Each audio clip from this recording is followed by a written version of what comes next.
동양 동화에 물지개 이야기가 있어요. 물동이 두 개를 양지개에다 지고 이동을 하는데, 물을 담아서 이동하는데, 하나는 물동이가 균열이 가서 시작에서 끝점에 가면 절반 정도만 물이 이동되고요, 나머지 한 동이는 100%를 담아서 100%를 이동하는데 성공합니다. 그때 이 균열이 간 동이가 늘 자신의 깨진 것을 부끄러워하고 마음에 좀 채기가 있듯이 마음에 꺼림이 있습니다. 그러다가 어느 날 주인에게 고백을 해요. 주인님, 저는 참 이 그릇이 깨져서 소정의 목적을 달성하는데 부족하고 그래서 창피합니다. 그리고 주인을 위해서 제가 봉사를 한다고 하지만 그 봉사의 효과가 충분하지 않아서 너무 죄송합니다. 그때 주인의 얼굴에 미소가 드리워져요. 물동이야, 너 길가에 꽃이 핀 이 꽃들을 한번 보겠느냐? 얼마나 아름답게 피었니? 난 네가 이미 깨진 걸 알고 있다. 그때 나는 이 길가에 씨를 뿌렸단다. 그리고 너는 알지 못하는 시간이었지만 네 깨진 틈새로 물이 떨어짐으로 저들의 꽃들은 발화를 하고 싹이 트고 꽃이 피어진 상황이란다. 너는 참 위대한 일을 하고 있는 거예요. 이 이야기를 가르쳐줘요. 여러분, 오늘 본문은요, 베드로의 위대한 설교가 끝나자 사람들이 가슴을 뜯어가며 회개함으로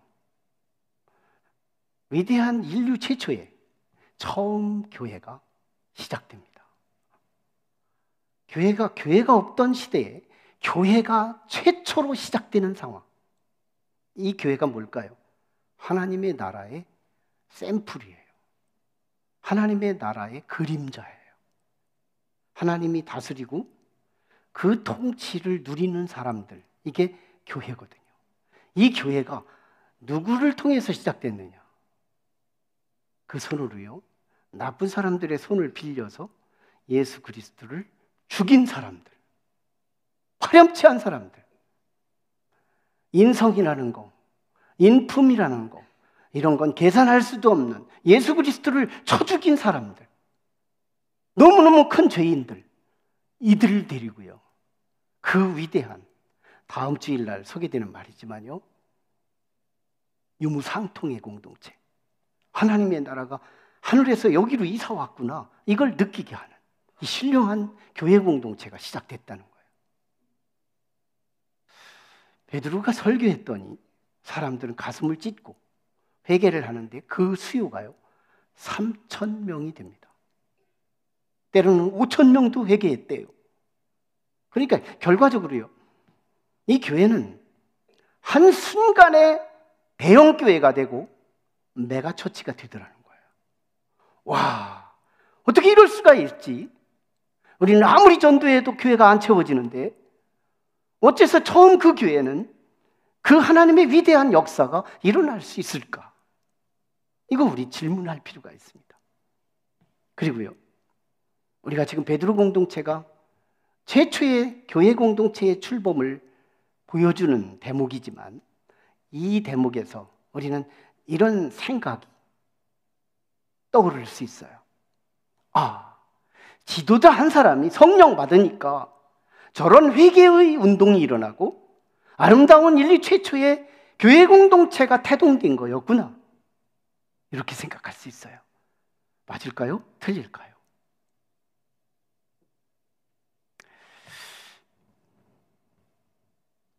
제가 다음 얘기를 하면 이 얘기가 맞다고 생각하는 그 정보에는 수정이 필요해질 거예요. 같은 사도행전입니다. 사도행전 7장에 보면 스데반 집사가 설교를 시작해요. 스데반 집사가 설교를 하는데 그 스데반 집사의 영성이, 성령이 충만했다고 표현합니다. 성령이 충만해요. 그러니까 베드로가 성령이 충만한 것과 스데반 집사가 성령이 충만한 것과 똑같은 상황이에요. 차이가 있다면 여기는 사도고 여기는 집사예요. 그 어떤 사람은요, 집사니까 문제가 됐고 사도니까 역사가 일어났고, 이건 해석도 아니에요. 성도가 하더라도, 목회자가 하더라도 성령이 함께하면 하나님의 역사는 일어나게 되어 있다는 거예요. 자, 그런데요, 스데반이 성령이 충만해서 말씀을 전합니다. 그 스데반의 설교는요, 베드로의 설교보다 더 풍성합니다. 아브라함부터 시작해요. 애굽의 노예 시절을 얘기합니다. 역사적인 얘기를, 출애굽 과정을 얘기해요. 가나안의 정착 시대를 얘기합니다. 그 풍성한 얘기들을 쭉 깔고, 우리가 너무 강팍합니다, 우리가 너무너무 죄가 많습니다 하면서 죄를 폭로하며 말씀을 증거했더니요, 사람들이 화가 나요. 거기서 그들의 마음에 찔림이 일어났다고 소개해요. 마음이 찔렸어요. 오늘 본문도 마음이 찔렸고 그들도 마음에 찔렸어요. 여기까지 똑같습니다. 근데 결과는 달랐어요. 인류 최초의, 아니 교회에서의 최초의 살인 행위가 일어나요. 스데반 집사는 그 성난 군중들의 들려진 돌로 맞아서 순교합니다. 죽어요. 하나님의 역사가 지도자 하나만 잘 쓰면 되느냐? 아니라는 얘기예요. 성도들의 문제도 있다는 얘기예요. 하나님의 역사가 성도들만 바로 서면 되느냐? 아니라는 거예요. 지도자에게도 문제가 있다는 거예요. 그럼 오늘 이 시간 우리는 두 가지를 다시 진단해서 하나님의 역사를 기대하는 초점을 우리가 준비할 필요가 있어요. 저는요, 하나님께서 나의 인생에 역사하기를 원하시고 하나님이 저를 선택한 이유는 하나님의 말씀을 전하라고 세웠다고 믿습니다.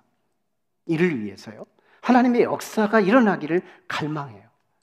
같은 예배를 드리지만 여러분들은 예배 드리는 것과 제가 예배하는 것이 아마 한 가지 다른 점이 있다면, 하나님은 저분을 통해 어떤 일을 하시는가를 늘 스캔합니다. 하나님이 역사하는 것이 뭘까? 저분은 그냥 왔지만 저분을 보내기까지 하나님이 보내셨다는 사실까지를 묵상해요. 하나님의 역사, 예배 속에서 하나님의 역사를 늘 묵상하고 거기를 체크하고 있다는 것, 이것이 저의 목표예요. 하나님의 역사가 있기를 원한다. 그것이 나를 택한 이유요, 제가 말씀을 증거하는 이유이기도 해요. 하나님의 역사. 그를 위해서 저는 세 가지를 준비하고 있어요. 그러니까 하나님의 역사를 위해서 최소한 목회자가 자신의 의도를 표현하는 삶을 줄이자는 거예요. 나의 의도가 아닌 하나님의 의도, 하나님의 그 뜻을 나는 조명하는 데 목숨을 걸겠다. 이를 위해서 제가 선택한 것이 뭐냐면 강해 설교입니다. 제목 설교, 본문 설교, 다양한 혼합 설교 있습니다. 그러나 이 본문 저 본문에서 관심 있는 거, 그리고 오늘날 시사적인 것들을 택해서 설교할 수 있어요. 그것은 우리의 관심사이기도 하고 그 관심사로부터 우리의 문제를 타개하고 해결하는 데 효과적입니다. 그렇지만 거기는 목회자의 의도가 많이 반영됐다고 할 수가 있어요. 네, 강해 설교는 아닙니다. 하나님과 나와의 기도하며 선택된 이 강해의 줄기는 이제는 그 다음에 무슨 말씀을 전해야 할지 나의 의도는 아무것도 없어요. 이번 주간은 설교자 자신이 하나님이 나에게 무슨 말씀을 주실까 기대가 됩니다. 월요일은 무조건 쉬고요, 화요일부터 성경을 읽기 시작하고 화요일날 나에게 하나님이 주시는 말씀, 화요일날은 성경만 읽습니다. 성경만 20번, 30번, 50번을 읽어가며 이 속에서 하나님의 그 심장, 하나님의 그 두근거리고 그 뜨끈뜨끈한 그 심장을 발견하는 일을 화요일날 마쳐요. 그리고 이 강해 설교를 통해 하나님의 뜻이 발견될 때 가장 먼저 제 속에서 얼마나 하나님을 느끼고 경험하는지 몰라요. 지난 수요일이었습니다. 해외 여행할 때마다 노트북을 가지고 다녔는데 이번에는 처음으로 노트북을 던지고 갔어요. 노트북 가지고 가봤자 뭐하냐 하다가 졸고 자는데 집만 대고, 그래서 휴대폰으로 할 수 있다면 하겠다 하고 휴대폰으로 가서 준비를 하는데요, 수요일 저녁에 저절로 피곤해가지고 이걸 놓고 자고 있는 거예요. 그러다가 제가 하나님을 만납니다. 잠속에서요. 제가 회개하고 있는 거예요. 네 마음을 깨끗이 하라. 네 마음을 하나님께로 돌려라. 제가 제 입으로 하고 있어요. 옆에 장로님, 그 침례교 총회장, 남선교 총회장하고 같이 잤는데요. 예, 제 속에서 네 마음을 깨끗이 하라. 네 마음을 깨끗이 하라. 이 말씀이 나오는데 계속 밤새도록 그걸 외치고 있었어요. 그리고 깼습니다. 그런데 제 속에서요, 가슴이 두근두근 하는 거예요. 그때 제가 일어나서 하나님께 회개합니다. 하나님은 어떻게 하셨어요? 어떻게 제 마음을 다 하셨어요? 알겠습니다, 하나님. 제 나름대로의 돌이킴 사건이 있었어요. 이게 하나님과 저와의 은밀한 비밀입니다. 제가 두 번째 준비되는 게 있어요. 성령으로 충만해야 한다. 성령으로 설교하고 성령으로 목회해야 한다. 이를 위해서 두 가지를 선택합니다. 하나는 설교는 길게 준비한다. 일주일 내내 설교를 준비하는 거다. 제가 제일 빨리 준비했을 때가 4시간. 길게 준비하면 8시간이 일반적인 시간이에요. 설교 한 번 나온다는 게 이게 8시간 작품이라고도 해도 됩니다. 길게 준비하자. 왜 길게 준비할까요? 내 생각을 잘라내는 거예요. 조금만 진입하면 내 생각이 들어와 있어요. 조금만 더 전개하면 내 생각이 벌써 들어와 있어요. 이거 자르는 작업이 굉장한 시간이 걸려요. 그리고요, 많이 기도합니다. 이 말씀은 하나님 말씀일까요? 하나님 말씀일까요? 난 이것만 맞추면 성령은 내 편이고 나와 함께 일하신다고 믿어요. 하나님의 역사는 일어납니다. 세 번째는요, 설교의 결과를 받아들이자. 설교를 하고 나면요, 은혜 받았다고 막 말하는 사람이 있을 때 얼마나 제가 교만이 크는지 몰라요. 그거 받고 교만합니다. 우쭐합니다. 내가 나니까 이러지. 막 이러가면서 막 우쭐해지는 거예요. 근데 설교 듣고서 아무도 은혜 받았다는 말이 없어요. 서운해요. 성도들이 감이 있어야지 뭐 느낌도 없고 무감각한 저들과 내가 뭘 하겠다고 하는 건지 이 교감이 없는 거예요. 그럼 어느 날 제가 깨닫습니다. 설교의 결과, 그게 어떤 거든. 베드로의 설교가 끝났을 때 3,000명이 회개하는 반응이 있었고, 스데반의 설교가 끝났을 때 한 사람을 순교시키는 살인 사건이 일어났어요. 그때 스데반을 보자고요. 스데반은요, 예수께서 가상에서 기도했던 가상 기도, 그 중에서 저들이 하는 일을 알지 못하니 저들의 죄를 용서해달라는 중보 기도를 합니다. 스데반이 이걸 닮아요. 무슨 말일까요? 너희들이 나에게 돌을 던지더라도 난 그냥 받아들이겠다는 거예요. 아멘이라는 거예요. 설교의 결과가 은혜로 반응해도 받아들이는 거고 겸손할 필요가 있지만, 설교를 듣고 시험 들었다고 하더라도 그것도 하나님의 역사라는 거예요. 내가 받아들이겠다. 설교의 결과를. 이쯤 되면은요, 지도자의 문제는 하나님의 역사의 초점이 나는 성취되었다고 믿습니다. 그렇다면 여러분, 과연 지도자 한 사람에만 문제일까요? 회중도 문제예요. 사도행전 7장 스데반의 집사, 이 설교가 이루어졌을 때 사람들은 가슴이 찔림을 받아요. 그리고 성난 군중이 돼요. 그리고 각각 돌을 들어요. 그리고 스데반에게 던져서 그를 쳐 죽여요. 이건 회중의 문제다. 왜 어떤 공동체는 은혜 받고 어떤 공동체는 사람 죽이는 사건이 벌어졌느냐는, 똑같이 성령 충만한 사람들이 설교를 했는데 그 결과는 전혀 다른 군중의 문제가 나왔다. 이건 군중의 문제라는 거예요. 그래서 저는 성도들에게 두 가지, 하나님의 역사를 돕기 위해서 우리는 두 가지를 요청하고 싶어요. 하나는 사람이 말씀을 전하더라도 사람을 주목하지 말고 그 사람이 전하는 그 말씀이 실제 하나님의 말씀이냐를 확인하라는 거예요. 제가 지금 증거하는 이 설교가 저를 자꾸 묵상하지 말고 저한테 묵상하고 저한테 시선을 자꾸 주어서 나보다 나이 어린 할머니 할아버지 입장에서 볼 때 나이가 어린 내가 증거하는 것이 가소롭고 안 이롭게도 보일지도 모르지만, 실제는 나에게서 벗어나시고 그건 껍데기에 불과하니 나를 벗어나서 나를 통해 증거되는 저 말씀은 과연 성경일까? 그리고 하나님의 뜻일까? 하나님의 말씀일까? 이걸 확인하라는 거예요. 이게 베레아 사람들의 영적 신사성입니다. 우리는 그 신사성을 갖고 있냐는 거예요. 사람에게 속지 말고 껍데기에 피해를 당하지 말고 그 껍데기 안에 들어있는 진짜 그걸 분석해 보자는 거예요. 말씀을 증거하는 이 말씀의 그 내용이 진짜 성경을 말하고 있느냐는 것을 우리는 묻고 있는 거예요. 그렇다면 이제 두 번째입니다. 그렇다면 사람의 말로 받지 말고 일단 아멘 하자는 거예요. 아멘, 아멘입니다. 그건 하나님 말씀입니다. 그건 하나님 말씀입니다. 이렇게 수용할 수 있으면 오늘 우리 가운데 하나님의 역사는 시작될 겁니다. 하나님의 역사가 일어나요. 주의 종이 하나님의 역사를 갈망하듯이 성도는 신앙생활을 하면서 하나님의 역사를 갈망하는 공동체가 되기를 축원합니다. 이때요, 베드로가 설교했을 때 가슴이 얼마나 찢어지는지, 그 마음에 찔림을 받았다고 표현해요. 37절에서 마음에 찔렸다. 이걸 헬라어 언어에서는 이런 단어를 씁니다. 그 심장이 구멍이나 관통되었다. 심장이 관통되었다. 이렇게 표현해요. NIV에서는요, cut to the heart, 마음이 잘려졌다, 마음이 끊어졌다, 심장이 끊어졌다는 거예요. 이걸 다시 해석하면 이런 말, 하나님의 말씀을 듣고 그 충격이 지대했다는 거예요. 딱 이렇게 손이 있는데요, 이 충격이 이 정도의 충격이 아니라는 거예요. 한번 이 존재에 충격을 가할 때 딱 충격을 받더니 저쪽으로 관통해서 지나가요. 그래서 얘는 두동강이가 나요. 뭘 말할까요?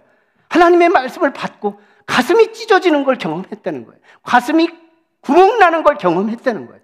그렇게 충격을 받았다는 거예요. 이게 베드로 공동체의 은혜, 하나님의 역사가 일어난 원인이었다는 겁니다. 하나님의 역사, 찢어지는 관통. 이걸요, 저는 이 말씀을 가지고 이 부분에서 하나님께서, 성령께서 내 마음을 칠 때, 이게 오늘의 제목이에요. 하나님께서 내 마음을 칠 때 난 어떻게 할 거냐 하는 겁니다. 시대요, 우리는 민감한 부분이 있어요. 우리 가족에 대해서 폄훼하거나 욕하거나 좀 뭔가 평가절하하는 듯한 느낌이 있으면 굉장한 상처를 받아요. 그리고 누군가가 사소한 칭찬을 하면 우쭐해져요. 뭘까요? 감각이 민감한 거예요. 나의 육신적인 영역에서는 우리는 감각이 너무 민감해요.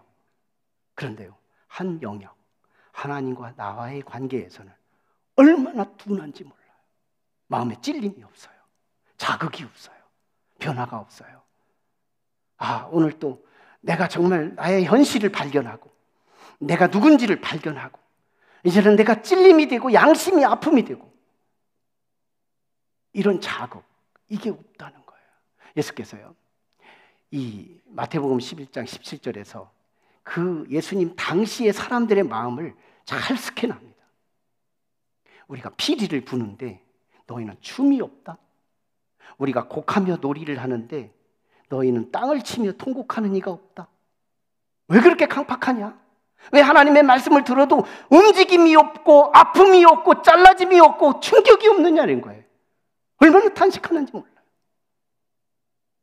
인도의 영성가 한 부분은요, 우리에게 이런 얘기를 합니다. 그 당시에 인도 사람들을 향해서 평가한 말이지만요, 우리 인생은 잠으로 시작해서 잠으로 성장하고 잠으로 결혼하고 잠으로 잠자면서 아기를 낳고 잠자면서 인생을 살다가 잠자는 죽음으로 가더라는 거예요. 이건 생물학적 잠을 말하지 않습니다. 사람이 생물학적인 데는 민감하게 살지만 실제는 영적인 부분, 즉 하나님과 나와의 관계에서는 태어날 때부터 죽을 때까지 다 자고 있더라는 거예요. 영성 신학자로서 굉장히 가슴 아픔을 표현한 거예요. 너무너무 가슴 아프다. 우린 자고 있다. 보세요, 베드로 공동체. 베드로가 말합니다.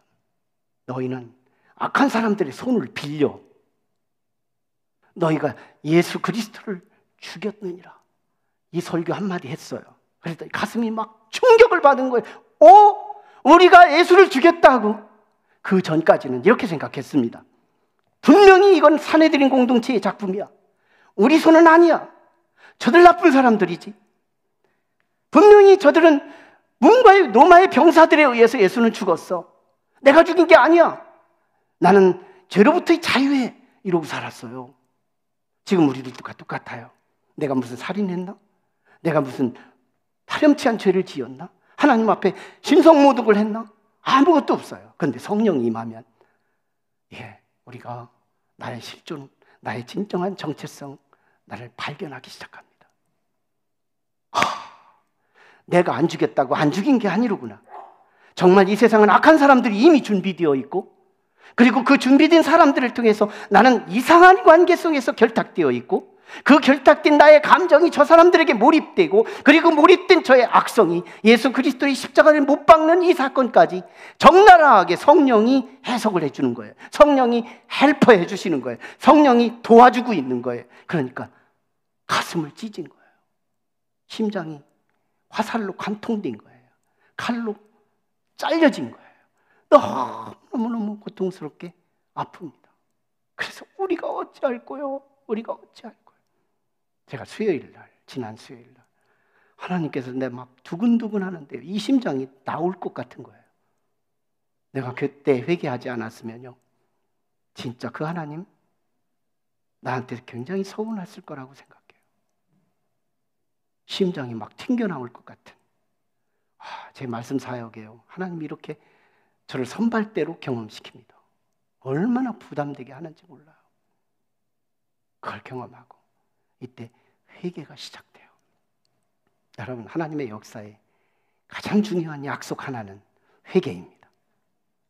그리고 인류 최초의 그리스도 공동체, 사도들의 예수 그리스도의 성령 공동체가 바로 인류 최초의 처음 공동체, 처음 교회가 태동된 것처럼 우리 한국에도요, 처음 초대교회가 있었어요.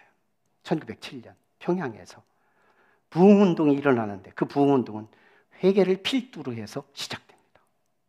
회개. 그때 교회사에 기록된 멘트를 우리가 보면요, 그때는 다 일어서서 통곡하고 자복하고 회개하며, 넘어져서 땅을 치며 통곡하고 회개를 하는데, 아침 오전부터 그 다음날 새벽 2시까지 그들은 눈물, 콧물 다 쏟아가며 회개합니다. 어마어마한 회개가 일어나는 거예요.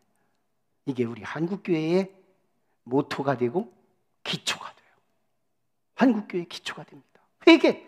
회개가 하나님의 역사의 초청이에요. 하나님의 역사를 기대하시는 분은 오늘 회개가 내 몸에 붙어서 하나님과 나 사이의 문제를 막고 있는 그 죄의 담을 끊어내야 한다는 거예요. 회개입니다. 회개. 1886년, 10년 전이었어요. 네. 북한에 소래교회가 있습니다. 소래교회에서 한 캐나다에서 온 멜콘 그 선교사가 부흥사로 300여 명이 모인 교회에 집회를 해요. 그때 선교사가 어디든지 가면 역사가 일어났거든요. 하나님의 역사가 일어나요. 그런데 이 선교사가 설교를 1시간 전하고 2시간 전하고 다 맹숭맹숭 하는 거예요. 은혜를 안 받는 거예요. 사람들이 다 굳어 있어요.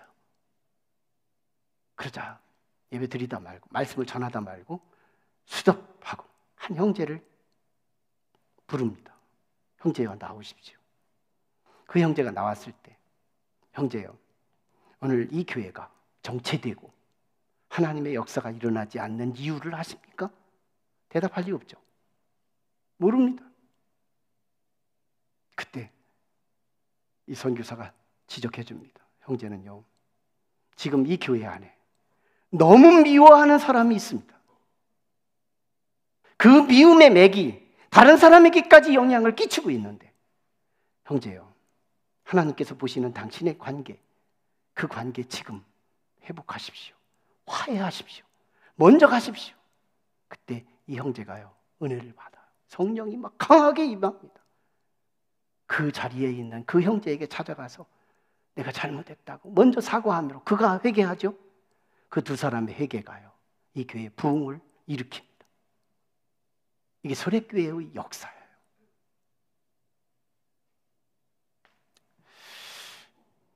진짜 회개는요, 교회 안에서 나 잘못했어요, 우는 거, 눈물로 그치는 회개가 너무 많습니다. 하나님은 여기에 식상해 있어요. 내가 회개를 한다고는 하지만, 울기는 하지만, 그리고 교회 안에서 회개했다고는 하지만, 이 회개가 가정과 연결되지 않고 직장과 연결되지 않는 회개가 너무 많아 하나님은 정말 식상해하고 계시다는 거예요. 하나님 식상해요. 그래서 오늘 우리는 이 회개가 오늘 본문과 함께 맞물려서 우리는 진짜 회개는 두 개와 연결될 때 가능하다는 걸 깨달을 수 있어요. 첫째는요, 교회의 회개는 가정의 회개와 연결되어야 합니다. 가정의 회개와 연결되는 거예요. 직장의 회개와 연결되는 거예요. 즉 나의 회개는 생활 속에서 반응이 있어야 한다는 거예요. 변화가 시작되어야 한다는 거예요. 육신의 가치에서 영적 가치로 하나님을, 세상을 향하여 가던 내 방향에서 하나님을 향하여, 그리스도를 향하여 십자가를 지고 나도 같이 나아가는 삶, 이게 가정에서 보이고 그리고 우리 직장과 사회에서 보여져야 한다는 거예요.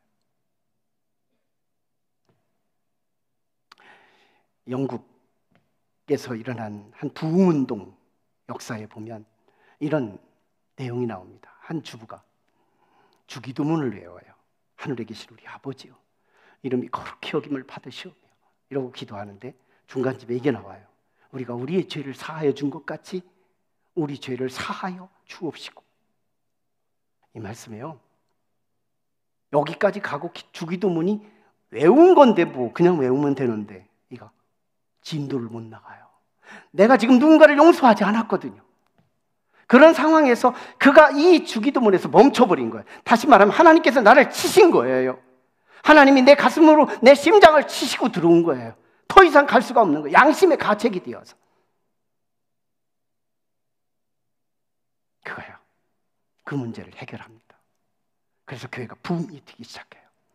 놀랍습니다. 시너지가 일어난다고 그러죠. 두 사람이 연합해서 만남이 참 복되면 그 사람을 통해서 소그룹이 살고요, 공동체 전체가 사는 영향이 있어요. 여러분, 오늘 우리 교회 오늘 문제 한 가지가 있습니다.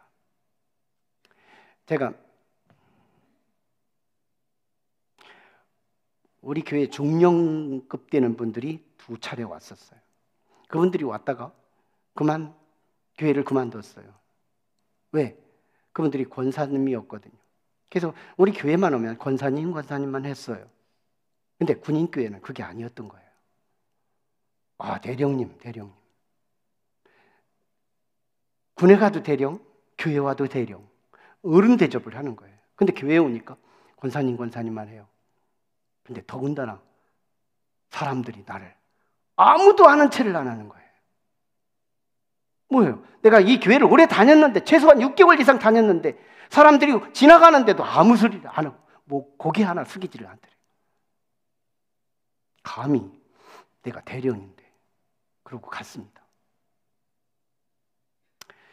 우리 교회는 새 가족이 와서 이런 컴플레인을 했어요. 이 교회는 너무 삭막합니다. 인사가 없어요. 교감이 없어요. 우리 교회 장로님들이 말씀합니다. 이 교회는 성도들이 인사가 없습니다. 이 교회는요, 어르신들이 얘기합니다. 이 교회는 인사가 없어요. 제가 토탈 분석합니다. 인사는 누가 해야 되는 거예요? 나이 어린 사람이? 아니에요. 그리스도 안에서 정말 하나님의 역사를 일으키는 교회 공동체는 먼저 본 자가 인사하는 거예요. 제가 진짜 80대 어르신이고 여기 10대가 있어서 제가 10대를 먼저 봤으면 제가 인사하면 되는 거예요. 제가 3번을 연거푸 인사합니다. 그런데 얘가 4번째 만났을 때 나에게 인사 안 할 확률이 있을까요?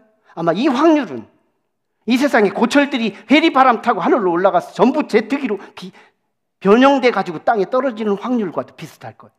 내가 먼저 인사하는데, 내가 나이에 어르신으로서 내가 인사하는데 저들이 인사를 안 한다? 인사는 내가 바꾸는 거예요. 내가 바꾸는 거예요.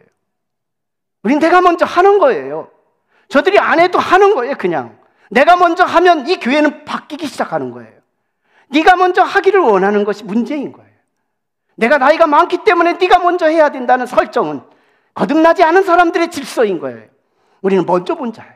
교회는 뜨거워야 합니다. 서로 먼저 인사하라. 그러면 교회는 살아있게 되어 있습니다. 하나님의 역사는 일어나게 되어 있습니다. 근데요, 그 주부가 주기도문 하다가 멈췄다가 그 문제를 회개합니다. 그 뒤에 교회가 부흥이 되자 세상 사람들이 다 알게 된 거예요. 그래서 세상에서 사람들이 막 교회로 밀려올 때 그중에 보석상 사장 하나가 돌아와요. 보석상 사장 하나가 교회를 들어와서 보니까요, 교회가 맨날 울기만 하는 거예요. 설교 들을 때마다 울고 눈물을 짜고, 이 슬픈 감정의 축제, 이 교회가 이런 분위기라면 이거 별거 아닙니다. 저 교회가 성장하고 부흥하는 이유가 이 정도라면 이런 교회는 안 다니고 싶다. 내가 우울해질 것 같다. 다시 나갑니다. 그러다가 며칠 후에 한 청년이 보석 하나를 들고 이 보석상으로 와요. 그리고 이 보석을 들고, 사장님, 사실은 제가 얼마 전에 이 보석상을 털어서 내가 이 보석을 가지고 갔습니다. 사장이 반문해요. 왜 근데 갖고 왔어요? 제가 어느 교회를 다니는데요, 거기서 하나님을 만납니다. 그리고 그 하나님께서 내 양심을 치시는데요, 너무너무 고통스러워. 내가 이걸 갖다 주지 않으면 살 수가 없어서 가져왔습니다. 보석상 사장이 이걸 깨닫습니다. 그 눈물이 그거였구나. 그 눈물이 교회 안에만 있지 않고 이 세상 밖으로 보석상 사장에게까지 영향을 줄 수 있는 거였구나. 그 눈물이 삶의 변화였구나. 진짜 회개였구나. 이걸 깨닫게 되면서 그 보석상 주인이요, 다시 교회를 왔다는 이야기입니다. 얼마나 위대한 사건일까요? 이때요, 저들이요, 성령을 선물로 받습니다. 참 저들 두 번째 연결점이 있는데요. 두 번째 연결점, 우리 교회의 회개가 가정으로 이어지고 직장과 사회로 이어져야 한다는 것이 첫 번째고, 두 번째는요, 진짜 세례와 연결될 때 우리는 성령을 받을 수 있다는 거예요. 어느 한 교회가 13,000여 명 모이는 메가처치 교회가 돼요. 근데 이 교회가 담임 목사님이 한순간에 세례 시즌이 돼서 교회 성도들을 분석을 해보니까 60%가 세례를 받았고 40%가 세례를 받지 않았더래요. 큰 충격을 받습니다. 하나님께서 주먹으로 때리는 것 같은 마음이 있대요. 아니, 내가 교회를 다니면서 세례가 필요성을 못 느끼고 세례로부터 멀리 있는 세례받지 않은 자연인들이 5,000명이나 된다니 충격을 받대요. 그래서 저들에게 설명을 하는 거예요. 우리 세례 받읍시다. 교회 밖에 나가서 예수 믿으시다. 그것도 중요하지만 교회 안에서 세례 받읍시다. 이것도 또한 중요하다는 것을 깨닫고 세례를 말합니다. 우리가 세례 없이 교회를 다니는 사람이 그렇게 많더라는 거예요. 세례를 받는 이유가 다음에 2년 뒤에 집사 받으려고만 하고 있다면 이건 세례를 평생 안 받을지도 모릅니다. 우리는요, 세례를 받아야 할 필요성을 느껴요. 세례가 뭔지를 분명히 안다면 우리는 세례를 면하고 신앙생활을 할 수가 없다는 거예요. 누구든지 자원해서 나 이번 시즌에 세례를 받고 싶습니다. 자기가 자원하고 청해서 세례에 참여할 수 있다는 거예요. 세례의 첫 번째 의미가 뭘까요? 모든 공동체 앞에서 나는 예수 믿기로 작정했습니다. 이 의미예요. 모든 공동체에서 공개적으로 나는 예수 믿는 자가 되었습니다. 두 번째는요, 자기 고백입니다. 나는 회개한 사람입니다. 자기 인식. 내가 회개했다. 나는 과거에 이쪽으로 갔지만 나는 이제는 이쪽으로 가고 있습니다. 나는 회개한 삶입니다. 이것이 세례의 의미예요. 나는 회개한 거예요. 옛날처럼 살지 않습니다. 나는 새로운 삶이 출발된 겁니다. 이것이 회개예요. 이걸 누가요? 내 자신에게 공포하는 거예요. 인식하는 거예요. 나는 과거의 삶과 달라야 해. 세 번째는 예수 그리스도와 하나됨을 선포하는 겁니다. 이건 그리스도 앞에 신앙 고백이에요. 나는 예수 그리스도와 함께 죽었고 나는 예수 그리스도와 함께 다시 부활하고 다시 의로 살아난 예수 그리스도와 하나 된 사람. 이건 하나님 앞에서의 자기 고백입니다. 지구상에서요, 이 고백을 알면서 세례를 받지 않은 사람은 하나도 없다는 사실이에요. 여러분, 진짜 세례를 안다면 그는 진짜 세례에 참여하고 진짜 세례에 참여한 자는 그는 회개한 자예요. 이 사람에게 성령이 없다면 그건 문제가 있어요. 우리는요, 이제 성령을 선물로 주리니 너희가 죄를 각각 회개하고 세례를 받고 죄 사유함을 받으면 성령을 선물로 받으리니. 이게 38절입니다. 여러분, 성령은 선물이래요. 나의 공로와 나의 의도와 나의 어떤 수고와 땀으로 얻는 성령이 아니라 성령은 선물이래요. 이 선물이 오늘 이 시간에 우리 모두에게 함께하기를 축원합니다. 성령은 선물이래요. 중요한 건 성령은 아무나 주지 않는다는 겁니다. 성령은 아무나 주지 않아요. 우리가 선물을 아무나 남발하지 않는 것처럼, 선물은 줘야 할 사람에게만 주는 것처럼, 하나님께서도 진정한 인격의 텍스트로서 오늘 우리를 향하여 선물을 주시는 성령을 주실 때 아무나 주지 않습니다. 아무나 성령을 주시지 않아요. 누구에게 주실까요? 하나님께서 성령으로 내 마음을 치실 때 세례 고백적 회개예요. 회개. 세례 고백적 회개. 난 예수 믿기로 작정했어요. 이제는 주의를 성수할 거예요. 나는 예수 없으면 내 인생도 없어요. 나는 예수 믿기로 공개적으로 선포하는 사람. 그리고 나는 달라졌어요. 이제 세상 사람처럼 살지 않아요. 나는 변화되었어요. 회개한 자. 그리고 이제 예수님이 가는 그 길이 내 길이에요. 예수님과 함께 일치되고 하나 되는 삶. 이것이 세례예요. 세례 고백적 신앙, 회복이에요. 회개입니다. 진짜 회개.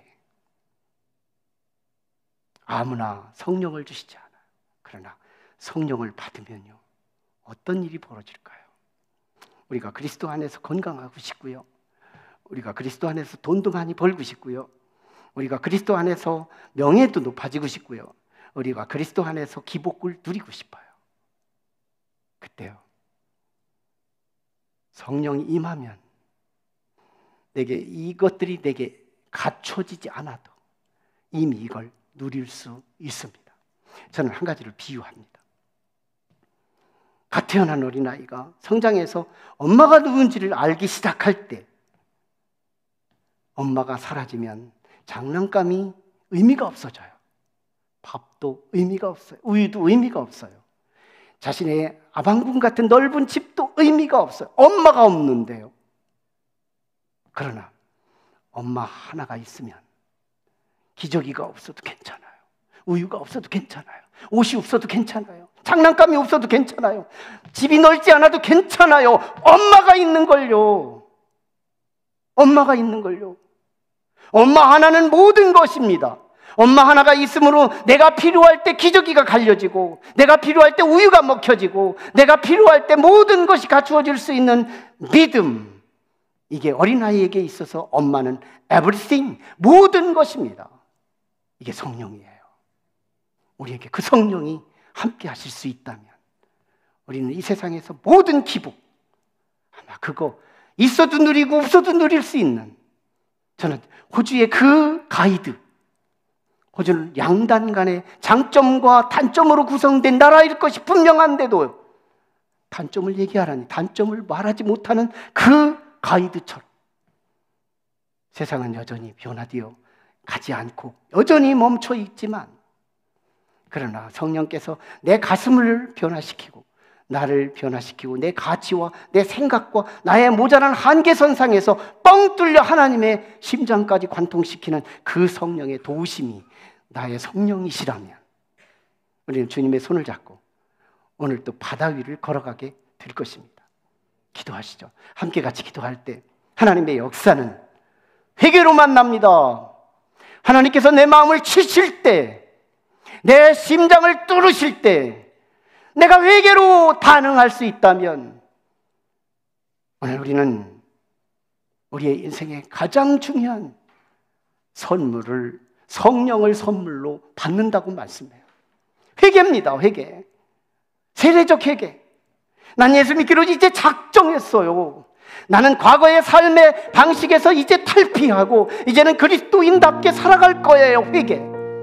그리고 이제 그리스도께서 가시는 그 길은 내 길이고 그리스도께서 하시는 그 일이 내 일이며 언제나 그리스도와 함께 하나됨을 나는 추구하겠습니다.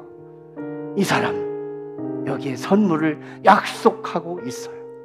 오늘 그 선물을 달라고 갈망하며 우리 같이 회개하며 나갑니다. 거룩하신 아버지,